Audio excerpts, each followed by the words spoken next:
talking about the Hebrew Israelites that are coming up to the truth of their heritage and realize this is their book. This is written about their family. You can easily see it from beginning to end that this is about one people that the nations can cleave to and become reborn and become an Israelite. He's not the God of the Gentiles, the Hudim, the Greek. He's only the Elohim of Israel. He says that the Hebrew Israelite movement is leeching off the Christian church. Isn't that the biggest, most hypocritical comment you've ever heard in your entire life? Christians have done nothing but leech off the heritage of another people. They practice replacement theology and put themselves as the people of the book. Yahweh has the people that he was sent to. And it's the lost sheep of the house of Israel, his firstborn son. That's who Yeshua was sent to. I am not sorry to tell you that Abraham, the father of the faith, was not a Christian. He was a Hebrew. I am in no way apologetic to tell you that his son Isaac also was a Hebrew. And I am no way going to tiptoe around the fact that Jacob was a Hebrew whose name was changed to Israel as one that struggles with Yah and overcomes, who gave birth through polygynous marriage to the 12 tribes of the house of Israel. Because I thought we had nobody Hebrew Israelite commandment keepers until just about 20 years ago. I thought, according to vocab alone, that this is some relatively new movement. Well, let's keep going. The Pasaginians, also spelled Pasaginians, were a religious sect which appeared in Lombardy in the late 12th or now 13th century, and possibly appearing much earlier in the East. The Summa Contra Hereticos, ascribed to the Praepositinus of Cremona, describes the Pasaginians as retaining the Old Testament rules on circumcision, kosher foods, and Jewish holidays. In other words, they observe the law of Moses, accept and respect to sacrifices, and thus were given the name circumcisi. There's another name that we got for these people. So it's all over history because of the arrogancy of the Catholic Church to preserve these records. And I thank y'all for it. Because now you have these self-prescribed scholars and teachers like vocab alone that don't know anything about historical documentation concerning the commandment keepers. Alright, so this video is about black people and how they're actually superior. Not just physically and all this and genetically and all that stuff, but actually they're the chosen people. Not all black people, but a lot of them, and even I could say, I don't know if I could say most of them, but many of them. Specifically the people that are living in America, and specifically the people who have been sent all over the earth on slave ships. Those people are superior, even in the Most High's eyes himself, because those people are the Israelites. And there's a scripture that says, not only it says if you bless them you'll be blessed, but there's also one that says you have to cling to them or you can't even be saved. So for one, that means acknowledging who they are, obviously. And for two, it means reading even their own scriptures, because these scriptures are not for everyone. They're for them, and if you want to follow after their God, of course he is the God of all, but he's not all people are his people. You see how that works? So if you want to even be saved, you need to get in line and you need to step behind his chosen people. Okay? And the reason that this earth is gone behind racism, is because we live in a satanic world, and Satan exclusively hates these chosen Israelite black people more than anyone else, and he hates them and he wants to bury them. Because not only he hates them because they're chosen, but he hates them because literally, like I just explained, they're your and my hope to be saved. Of course, we don't need them, but salvation is for them, and it's for all who cling to the truth that came down through them and for them. In other words, they're first, you're second. This is explained not only in the Bible, but also all of the books that should be in your so-called Bible, but were not allowed in by the Freemasonic organizations that rule and control the earth, because they don't want you to know all that truth. But it is out there. I know it's in Baruch. I know it's in Esdras. That's the message for this video. And again, say it again, black people, especially the Hebrew Israelites, the actual chosen people of the Most High, who was sent on slave ships, not for the sake of all of them, but for the sake of the many. Because just as all humans are fallen, the majority of them oftentimes did not follow after him, but he always had his Zion. He even always had his prophets. He always had his faithful people. But they were even sent into exile for the sake of the many. Because the Most High isn't playing around, and he deals with people as a whole. So he even deals with his chosen nation as a whole. So wrapping up this video, his chosen people are the black people who were sent on slave ships. You need to bless them if you even want to be blessed on this earth. And if you even want to be saved and make it into the next earth, you need to cling to this truth. And even metaphorically and even literally cling to them. Because salvation is not for everyone. The Messiah himself said he came for the lost sheep of the house of Israel. That's a specific people. That's not everyone. That's not you or me. For most of you people watching this video. Of course, a lot of Hebrew Israelite camps are not telling you the full truth about this. Maybe because they do not know. Hopefully, for their sake. You know, but what they're saying is, oh, that means no one can be saved unless you're an Israelite. It's not true. The reason he said that is because this ministry begins with them. Deuteronomy 28 verse 68. And Yahawah shall bring you into Mitzrayim, Egypt again with ships. And the way of which I said to you, you shall see it no more again. And there you shall be sold to your enemies for slaves and female slaves, and no man shall buy you. And that is what happened to the regal class of the house of Judah. And I want to give you a brief history. I won't go into it too much, but I can't just make that statement because there'll be people that will push back. But I want to give you a brief history on slavery. I was just amazed, I got to tell you. I mean, when you come to America and you talk to people about slavery, you can talk to black people about slavery, white people about slavery, and they'll give you all this history on slavery, and it only goes back to the 16th and the 17th century. And you're like, don't they teach you the history of slavery? Why? Ask the bloody question. Why are they only teaching you the history of slavery as far back as the 16th and the 17th century? Why are they only going that far back? Because they don't want you to go farther back than that. Because then you'll actually find out the truth. But from the 16th and 17th century, we'll teach you about slavery. You've got to go further back. And you've got to understand and question, why do they do this throughout the whole of America, in all the public schools? Why do they only go back as far as the 16th and the 17th century to talk about slavery? We've got to go further back than that. Because Islam designed infernal slavery. And then the Ashkenazi Khazars, those who say they are Jews and are not, are the ones that marketed it.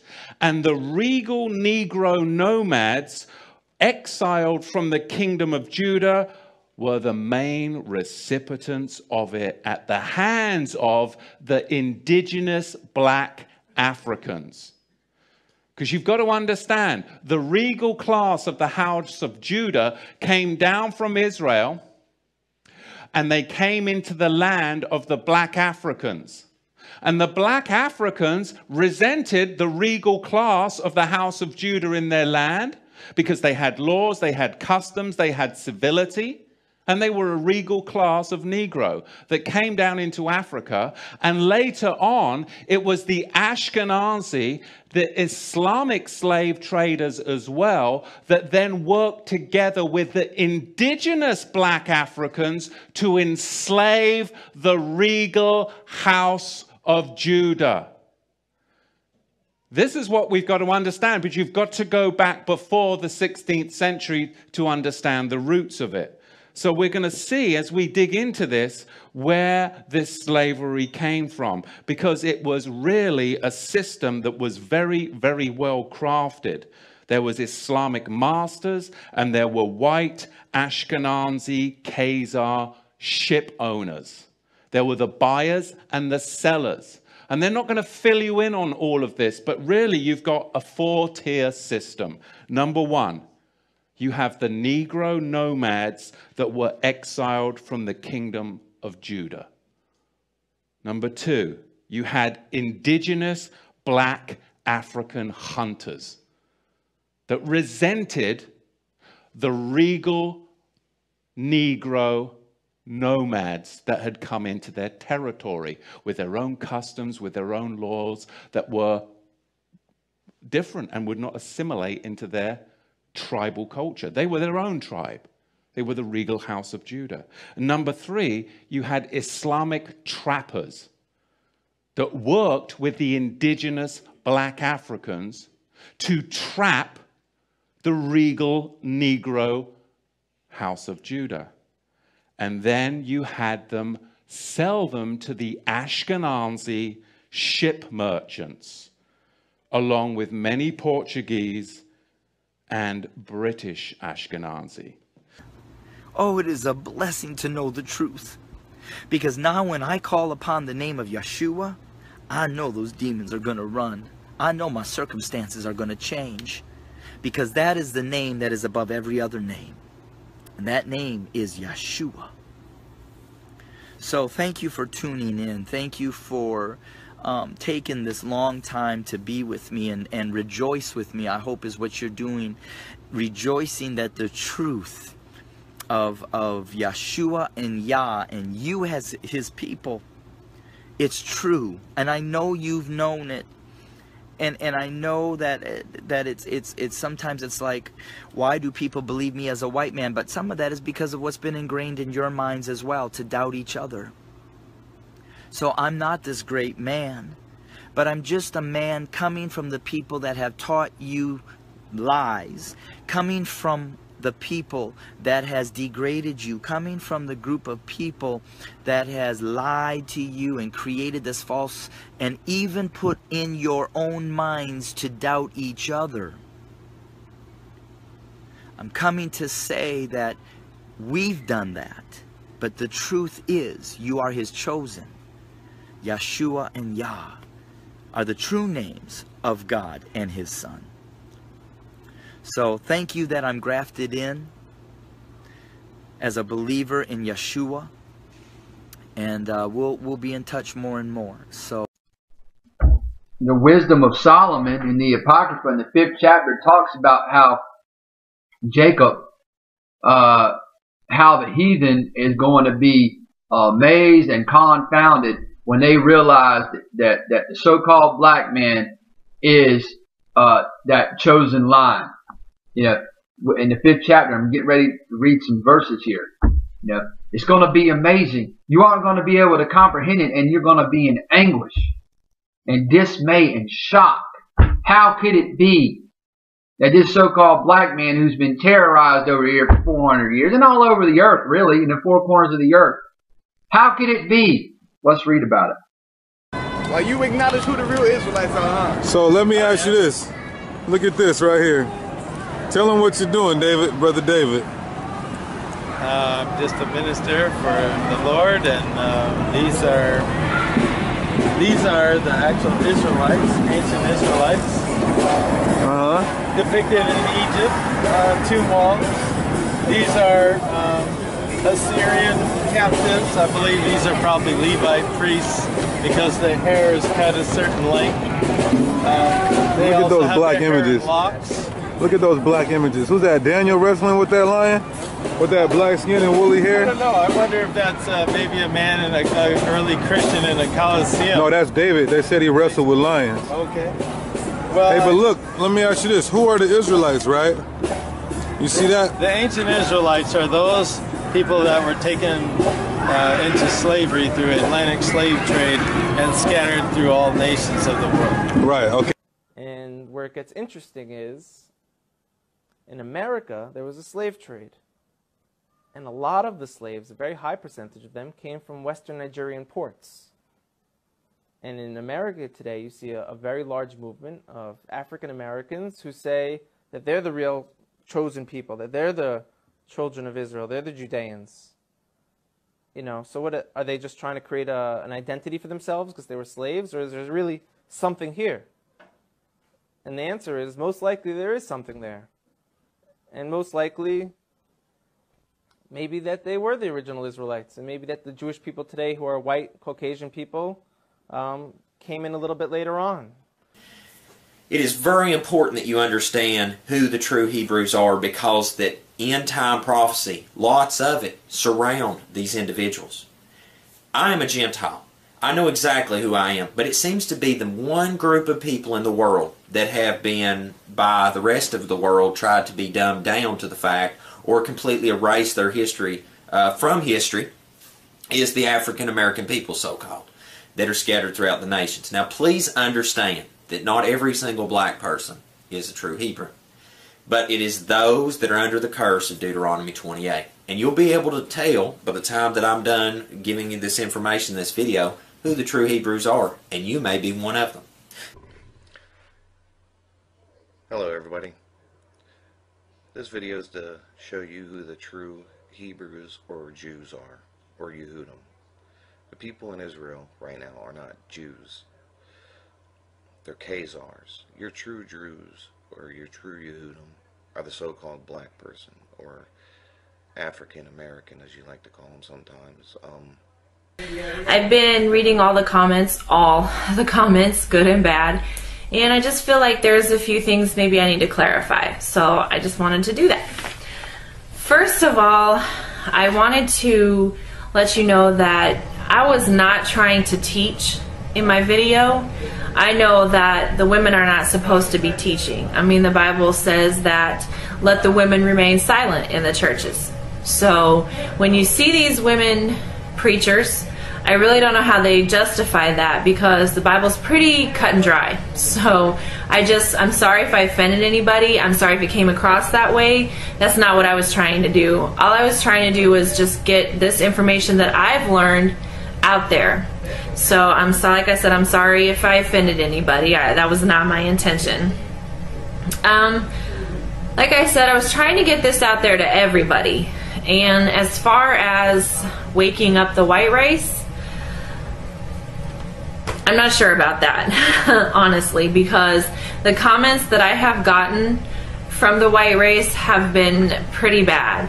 People call me every name in the book, telling me to go kill myself, telling me to get AIDS and die. I mean, that's just the most horrible thing that you can say to any human being. So it's kind of discouraging, actually, because I cannot be the only white person on the face of this earth that feels this way. I mean, there's got to be somebody else out there.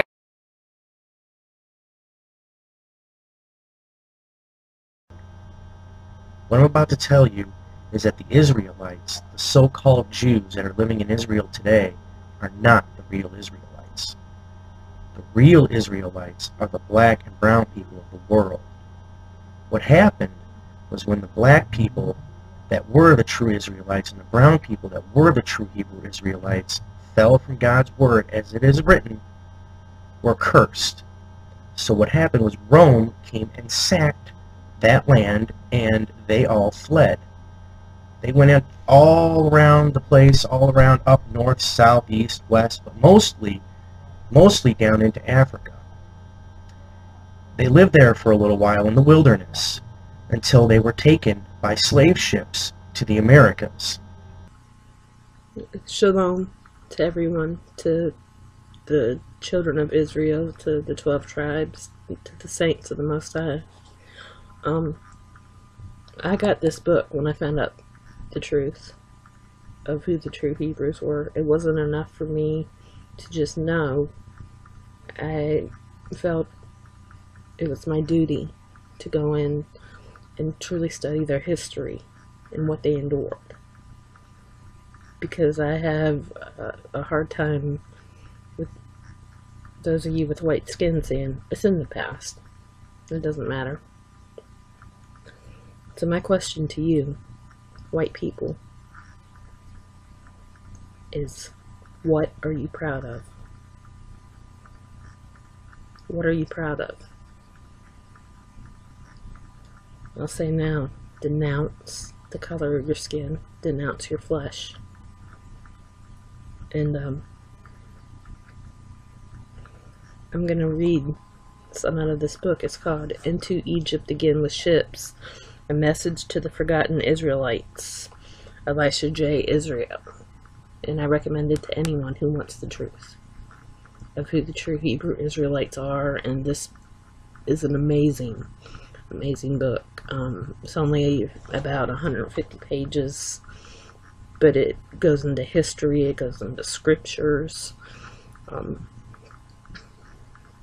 So to those of you with white skin that say slavery doesn't matter, my first question is, if it doesn't matter, why did the white man go through so much trouble to hide who the true chosen are? The true Jews, according to the Bible, you can check it in the Bible, you can read Job 30:30 and some other places. They have never been white. They have been people of color. And they have not stopped in Ethiopia. They were in Ethiopia, Sudan, and they have settled in West Africa. From West Africa, they have been taken as slaves to America. Brothers and sisters, blacks of America, it's you. You are the true Hebrews. You are the true Hebrews from the Bible. America gonna do everything, gonna invest as much money as it has, gonna fight as much wars as they can, gonna invite as much weapons as they can, just to hide this away from you. Gonna take Israel, gonna bring white people here, and to tell you these are the Jews. Gonna kill you, gonna kill Arabs, gonna mistreat white people like this guy, just to tell you this lie. That you are nobody and we are the Jews with all the history and so on. It has been deleted, your history. You don't know who you are. Don't forget about it. This is why America has been taking your history away, never to find out that it's all about you. Now, to the real Hebrew Israelites, you're going to refer to Deuteronomy 28:64-68. He is reprimanding and passing judgment on the Israelites for the wrongs that they did, and they did wrong, and they get their judgment, and they have suffered it. He sent them into ships, by ships, into bondage, scattered, so they would never know their land again, it says. That they will never know who their God is, and God shall turn his back on them. They never knew who they were. The Jews today happen to have heritage and they know who they are, but it violates everything that we're going to look at in your scriptures of Deuteronomy, Jeremiah, Zechariah. Because it's not supposed to be established by men. It's supposed to be established by God, and in the end he said he would wake them up. You're going to find in Jeremiah and Zechariah that these people who were taken by ship into bondage and scattered throughout the lands, never to be seen again, never to know who they are again, would not be awoken until the end times. Today, my friends, we are in the end times. How on earth did you manage that? I knew you were scared. Toby's got a gift for horses. Real special touch, Master. Get back in the field. Steady on, Spaulding. What did you think of Toby's special touch with the horse? It was astonishing, no? Well, it's just unlocked, sir. Horses probably smarter than an African. Good God, man. The Semites brought horses to Africa.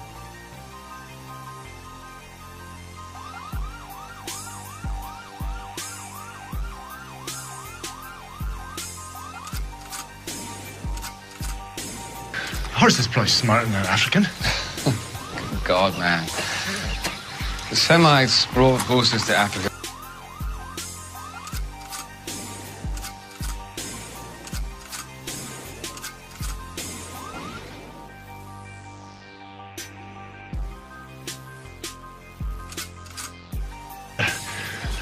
Horses probably smarter than an African. Good God, man. The Semites brought horses to Africa when they defeated the Egyptians more than 2,000 years before the birth of Christ. It never fails to amaze me that you travelled the world, Spaulding, and seem to know nothing about it.